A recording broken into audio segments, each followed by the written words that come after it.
नमस्कार दोस्तों, स्वागत है आपका एक और नई वीडियो में। आज की कथा का नाम है धेनुकासुर का वध। चलिए शुरू करते हैं। श्री कृष्ण और उनके भाई बलराम ने अपने बचपन के दिन व्रज में बिताए। ये बचपन उनकी पौगंड अवस्था में थी, जो 6वें से 10वें वर्ष तक चलती है। उन दिनों में सभी गोपालों ने मिलकर निर्णय लिया कि उन्हें 5 वर्ष के होने पर गायें चराने का काम दिया जाएगा। गायों के साथ कृष्ण और बलराम ने अपने पवित्र चरणों से वृंदावन की मिट्टी को शुद्ध किया।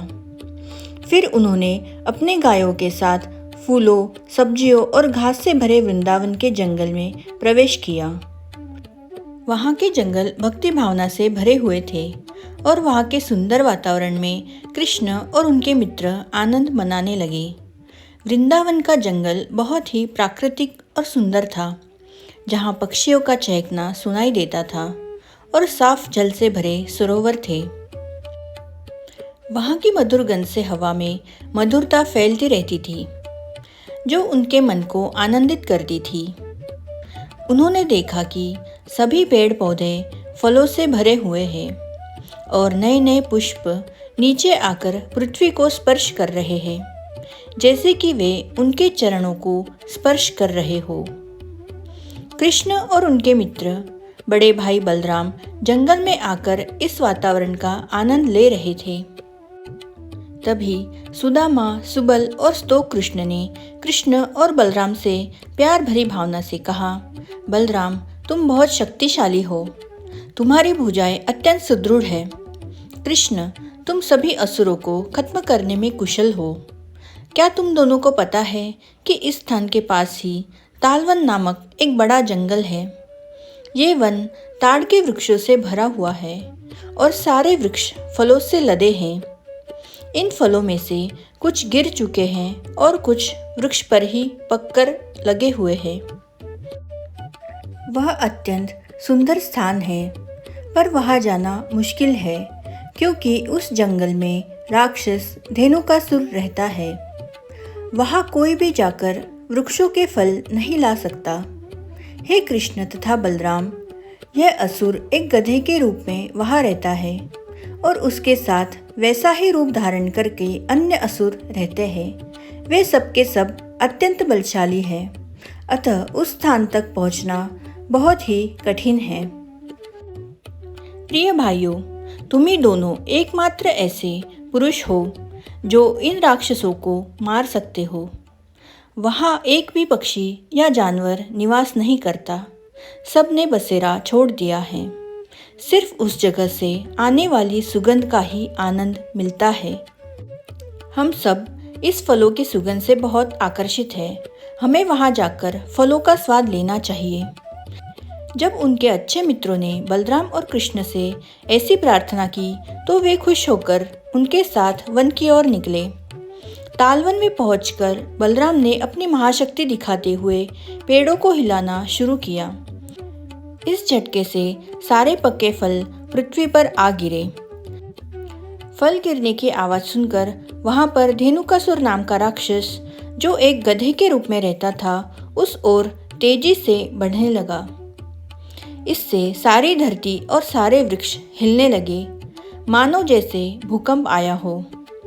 सबसे पहले यह असुर बलराम के सामने प्रकट हुआ और उनकी छाती पर अपनी पिछली टांगों से दुलत्ती मारी। बलराम पहले कुछ नहीं बोले, लेकिन वह असुर फिर से अधिक बलपूर्वक तेजी से दुलत्ती मारने लगा। इस बार बलराम ने तुरंत ही अपने एक हाथ से उस गधे के पैर पकड़कर उसे चारों ओर घुमाकर वृक्ष की चोटी पर फेंक दिया। जब बलराम उसे घुमा रहे थे, तभी असुर के प्राण निकल गए। बलराम ने उसे सबसे ऊंचे ताड़ वृक्ष के ऊपर फेंका। इस असुर का शरीर इतना भारी था कि वह वृक्ष टूटकर अन्य वृक्षों पर गिरा, जिससे अन्य अनेक वृक्ष धराशायी हो गए। मानो जैसे इस वन में भारी तूफान आया हो और सारे वृक्ष एक एक करके गिर रहे हो। इस तरह एक असाधारण शक्ति का प्रदर्शन किया गया जो बलराम नामक देवता की है, जो अनंत शेषनाग के रूप में श्री भगवान है, जो समस्त लोकों को धारण करते हैं। उनकी उपस्थिति ही इस विश्व को संभालने के लिए काफ़ी है।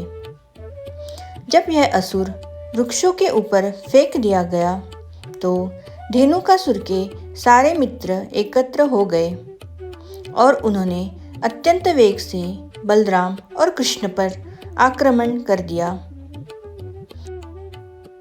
उन्होंने अपने मित्र की मौत का प्रतिशोध लेने का सोचा, लेकिन कृष्ण और बलराम हर गधी की पिछली टांग पकड़कर उसे उसी प्रकार चारों ओर घुमा देते थे।